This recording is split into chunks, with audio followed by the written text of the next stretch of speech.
المريول، وهو مخلوق غريب ينتشر بكثرة في شمال إفريقيا وخاصة الجزائر. عجز العلماء عن تفسير أفعاله وتحركاته وكيف يفكر.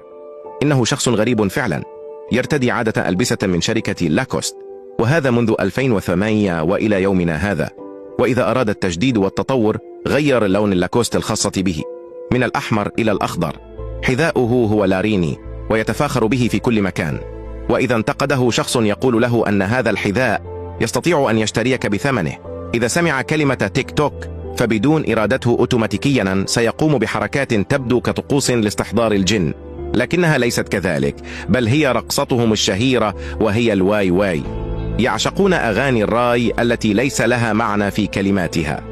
دائما يطلقون الشرات المقصودة على الفيسبوك، مثل أن الناس تحسدهم وما شابه ذلك، مع إضافة الكثير من الأموجيات مع صورته بالأكوست، ويقوم بنشرها مع 99 آخرون.